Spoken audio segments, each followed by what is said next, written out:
TV.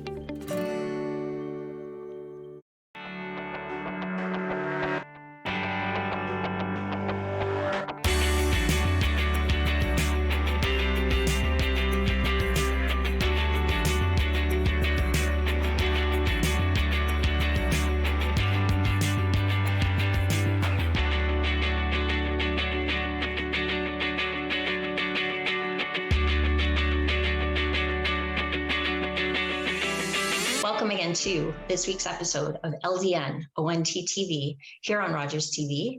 I am your host, Bronagh Morgan, and it has been a pleasure and a privilege over the last couple of years, getting close to the end of our season, to bring stories to Londoners and our viewers across Southwestern Ontario about issues that matter, about what people in London and Southwestern Ontario are talking about.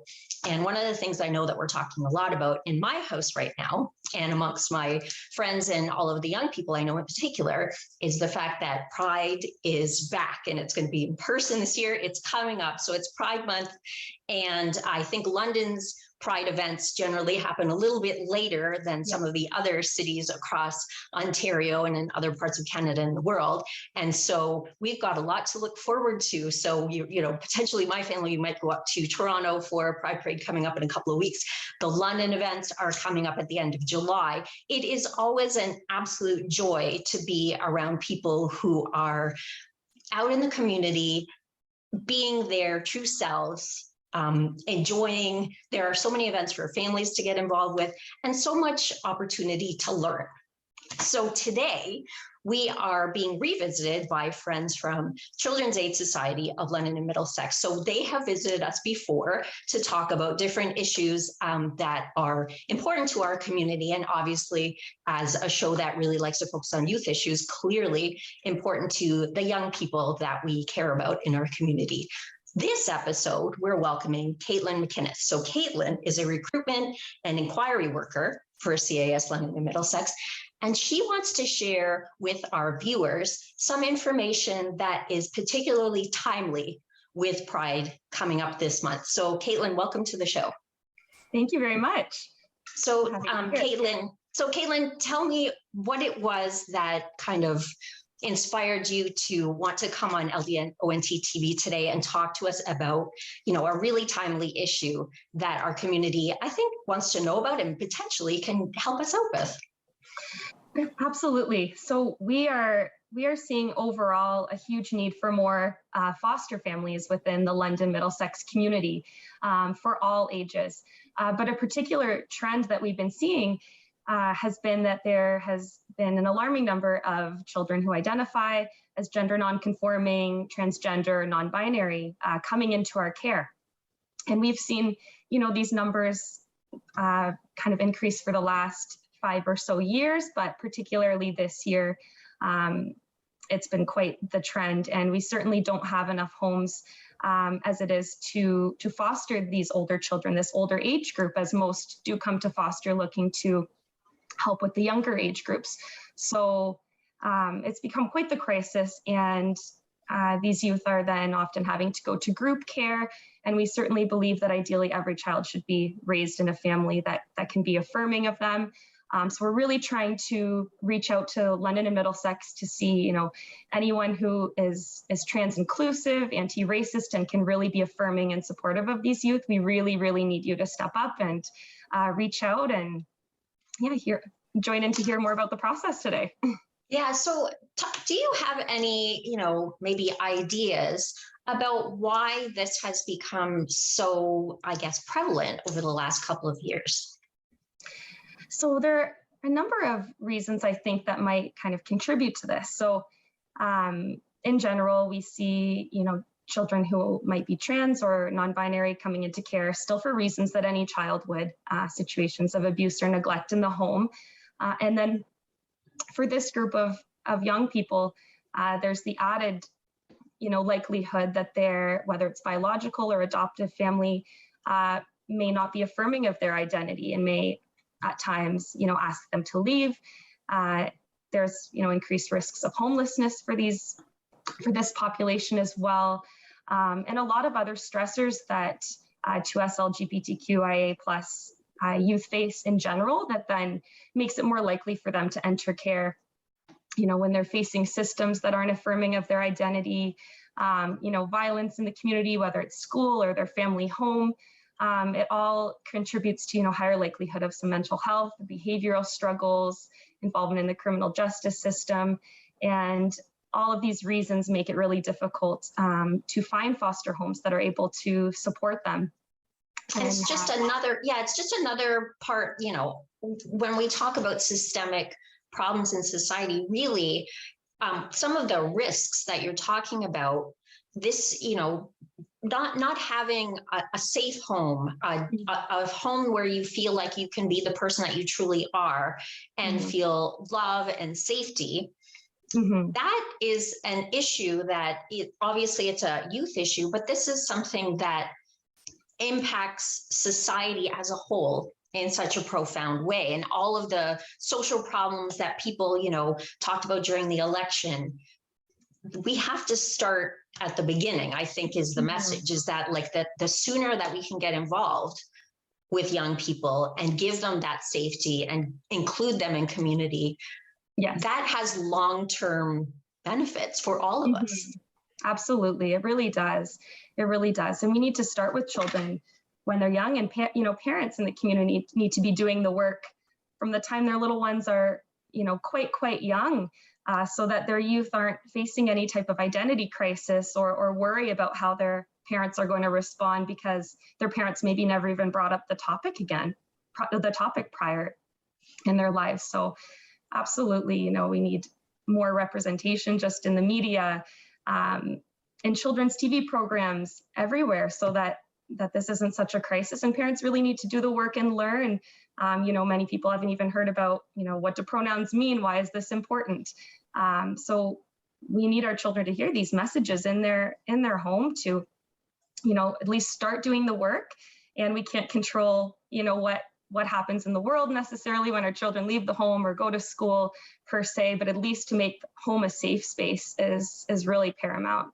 Absolutely. So for, people who maybe have this hurdle to get over because maybe I'm afraid to say the wrong thing, or I don't know what the right thing to say is. Let's start with the basics. All of the letters that we use. So 2S LGBTQIA+. What does all that mean? Who are we talking about?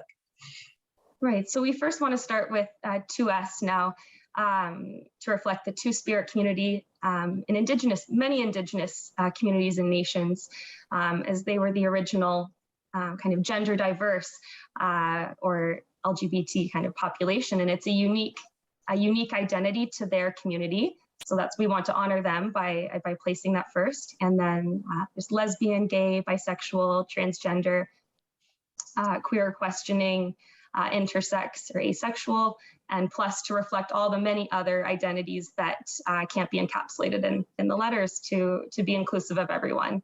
So helpful. And I think one of the things that I have learned over the last few years is how important it is just to ask before you just make assumptions about people's gender identity. So how do you do it?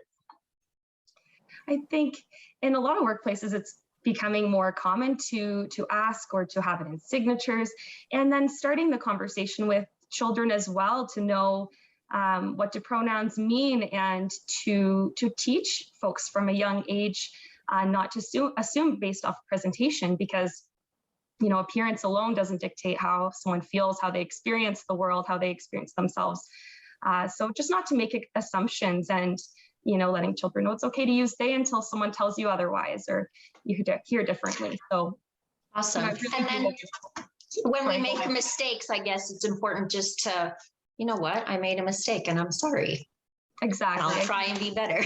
That's right. That's right. And I think folks that might, identify as trans or non-binary or other identities would appreciate just, oops, I'm sorry. I'll try not to do that again, and just quickly correct it in conversation. So it's okay to make mistakes and learn. I think many of us still make assumptions based off how someone presents, and just to be curious and do our best to ask first. Thanks. And I'm curious to hear more about, I think, the process of becoming a foster parent, becoming an adoptive parent. And so we're going to have an opportunity to talk a little bit more with Caitlin after our break, as well as a couple of parents who have become involved with CAS in the system, in particular with a youth that meets the demographic that we're talking about. So please stay with us. We'll be right back with more LdnOnt TV. This program is brought to you by the following sponsors.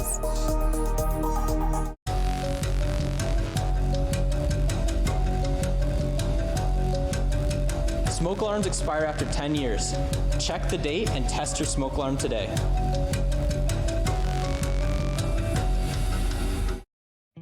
Most people that have received treatment for drug use problems are probably going to have a lapse. Join addictions counselor Dean Anderson for Invisible, Breaking Through the Stigma of Addiction on Rogers TV.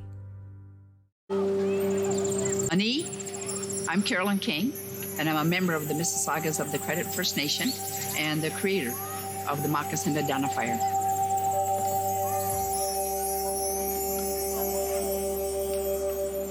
Philip Cote, an artist in Toronto here, took and redrew real moccasins.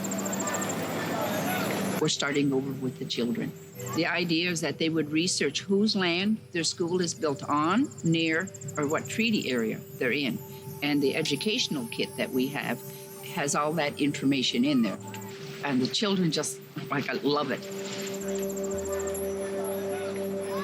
My dream is that this province will be covered with moccasin identifiers within the next decade, and they will forever know whose land they're on.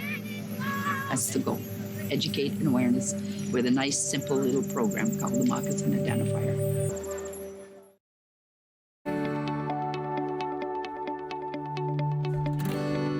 You're watching Rogers TV, London.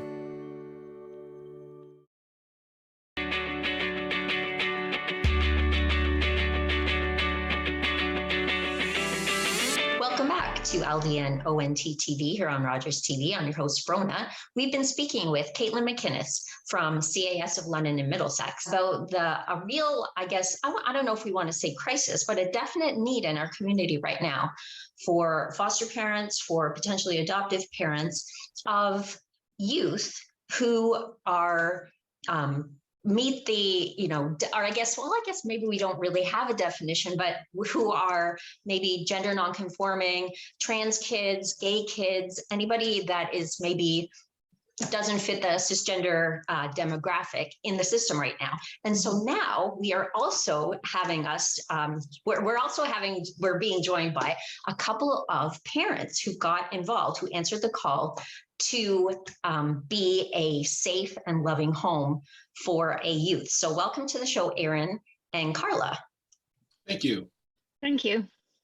So maybe you can talk to me a little bit before we get a lot into the process about, Aaron and Carla, why you decided to, answer the call to support and it's not a young child. I think you've got a teen in your care.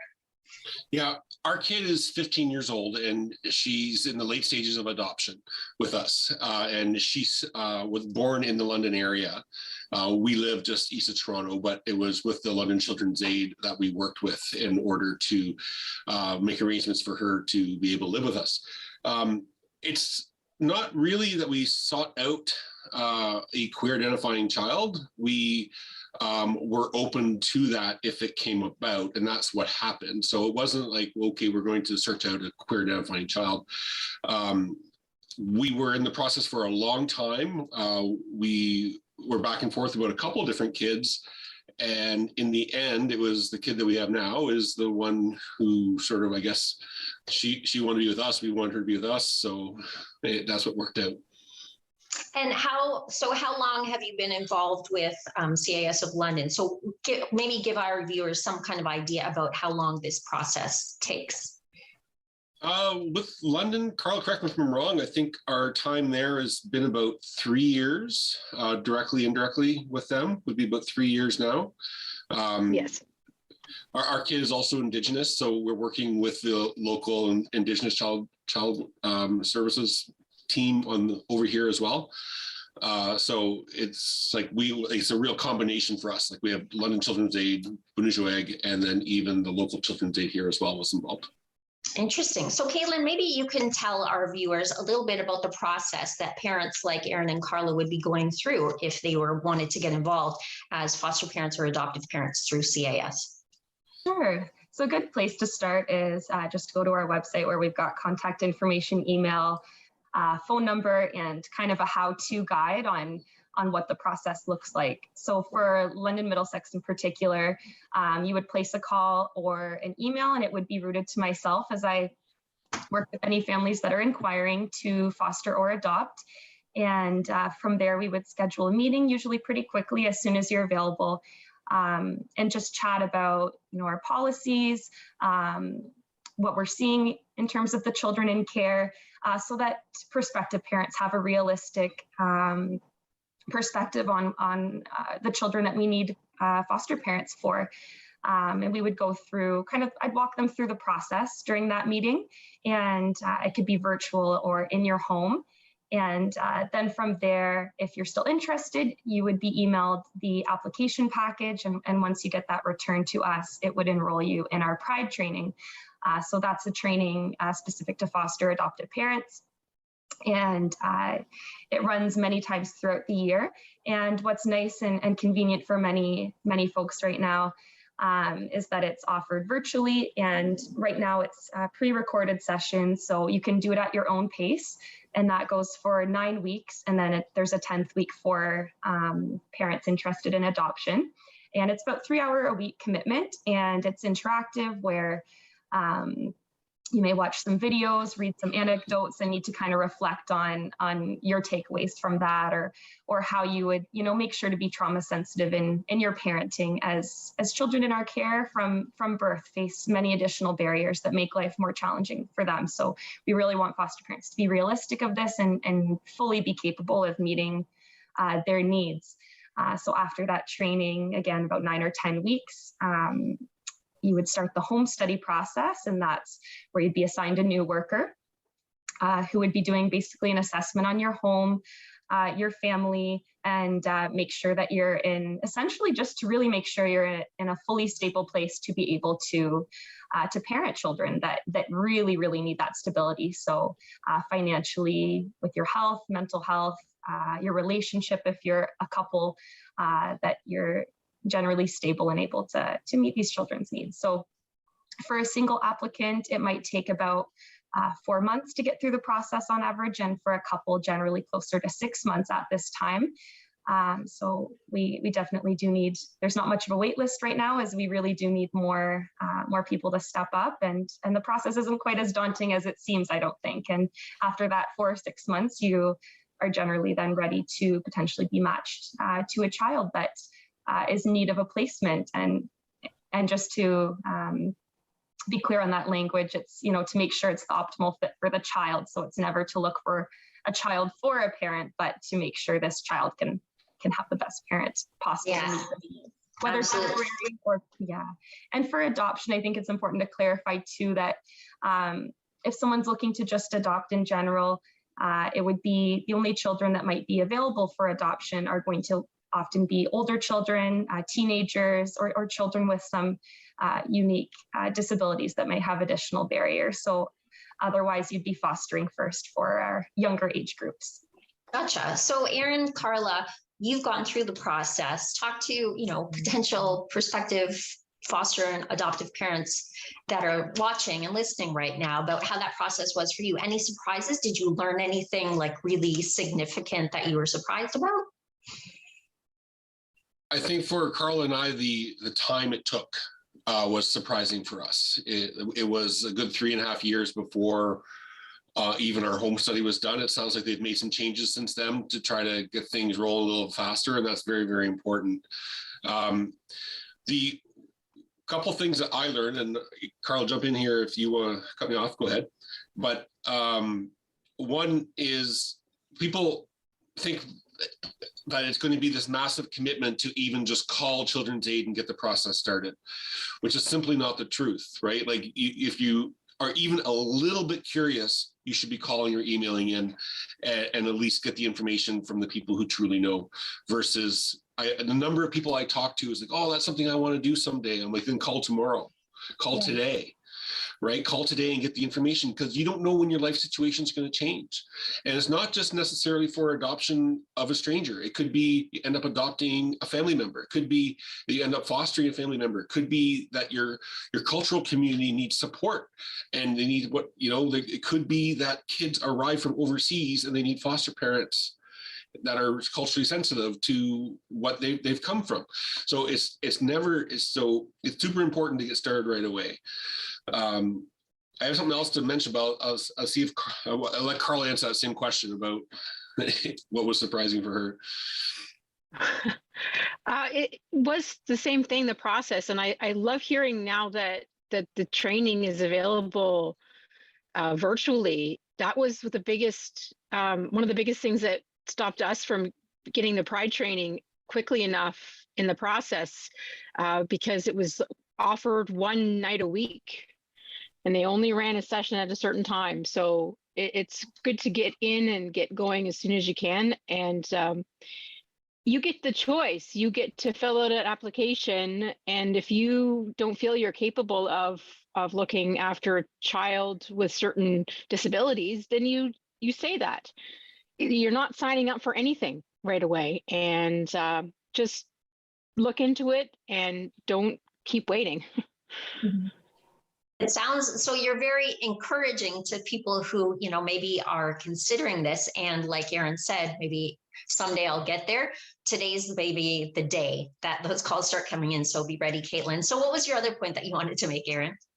Just with dealing with queer identifying kids, right? It's kids first, right? Like there's they have, a particular, I guess, position in the social world that we need to work out, and we need a little bit extra safety, a little bit extra awareness around things. But in the home, most conversations are eat your vegetables, brush your teeth, go to bed, clean your room, right? Like it's not any great mystery as to how to raise a queer identifying kid. It's, you raise kids, and this is just something else that you help guide them through.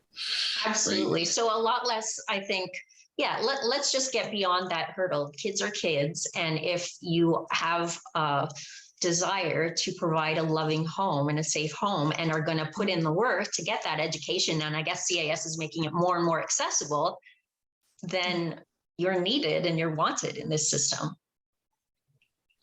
Exactly. It's a lot easier now for people with, shift work or different work schedules where that commitment in person once a week isn't always possible. We'll try to make it work for everyone. Fantastic. And that's great to hear. I assume probably a little bit because of COVID. So we've had to switch a lot of things online. So we're used to getting our education this way and getting our information this way, and sometimes watching TV this way as well. We are going to have to take another short break, but we will be back with more LdnOnt after the break. And we'll be talking a little bit more to Carla and Aaron about maybe the joys of bringing a child into their home and some really great stories about what it's like to be an adoptive parent. So please stay tuned and we'll be right back. This program is brought to you by the following sponsors.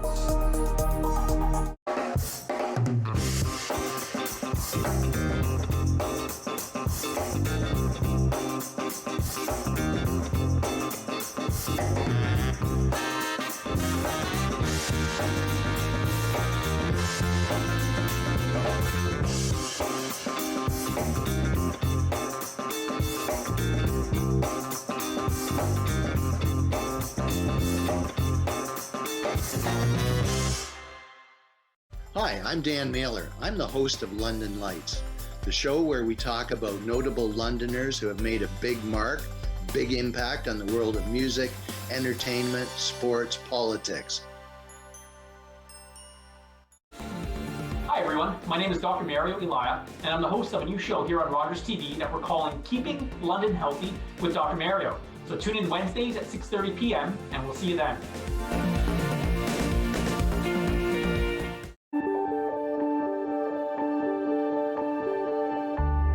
You're watching Rogers TV.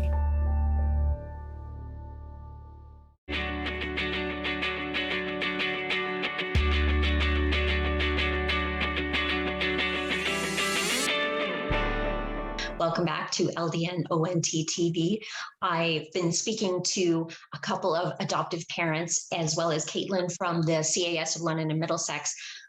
Aaron, Carla, I want to give you an opportunity just to talk a little bit about what it has meant to you to have this youth in your home, and to, what she's bringing to your lives. Well, for me, it's really being able to do those first time things with it, right? Like those things that when you're helping a kid grow up, and it's like first time to high school, and helping her through the high school, and helping her get through that apprehension, sitting in the parking lot going, I don't want to go in there, I'm afraid. And we're like, okay, we'll go together, and we go do that.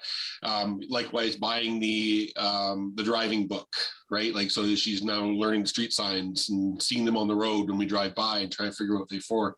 That's the part that I like, is where you get to be they're explaining new things as an adolescent grows. That's where I really get the feeling. That's why I like. And how about from her perspective? Like, do you have anything that you can share with our viewers? Obviously, with keeping everything confidential, but what would she say if she was here? I would say that she is happy to finally have a spot where the whole queer identifying piece is not front and center, right? It's a part of what it is, but if someone in our family finds out that she's trans, she knows that she's not going to get kicked out, right? Or she knows that, and I think that for her, that's the important part, where she's becoming very comfortable as an individual, because she has this big shadow over her back. And that, a trans kid's going to be facing that probably for the rest of their life. Like there's always going to be acceptance problems, but those acceptance problems shouldn't be where you sleep, right? So if you're in here, it's like, the realities around that are just commonplace dinner time conversations, right? And just seeing her grow as a person, because she doesn't have to hide this piece of herself. I think that's what she would say. In a 15-year-old way somehow. So for people who want to get involved in the system, have experiences and have opportunities to help, like Carla and Aaron, Caitlin, call you, go to the website. Yeah. That's and right. Do it today. I think the message again is do it today. Don't wait. It's not that bad. It's not that difficult of a process. And at the end of the day, I think Aaron, Carla, you can probably just say you probably get as much out of it as you give. Oh, absolutely. And just to reiterate, I know we're really close here, but it's like, you don't put in the application and then the stork drops off a kid, right? Like there's like you have time to breathe and all that time. So make the call today. Seriously, they need people. All right. So end of our show. Now you've got a number to call. We end this episode. My name is Bronagh. Thank you for joining us this week. Caitlin, Carla, Aaron, thanks for being here. And we hope you'll tune in again for more LdnOnt TV next week on Rogers TV.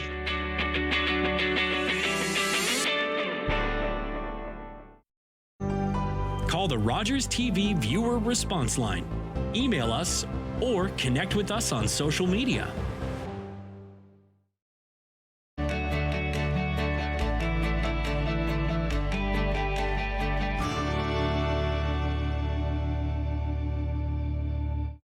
My husband is a wonderful man and a great father when he's not drinking. I'm so angry he chooses alcohol over us. If he really loved us, he'd stop drinking, right? My counselor suggested I try LdnOnt. I didn't understand why. I'm not the one with the problem, but I'm glad I went. Do you worry about someone's drinking? You are not alone. LdnOnt or Alateen can help. Call 866-200-0033 or visit LdnOnt.org/hope. In the family with addiction, the person with the addiction becomes front, center all the time.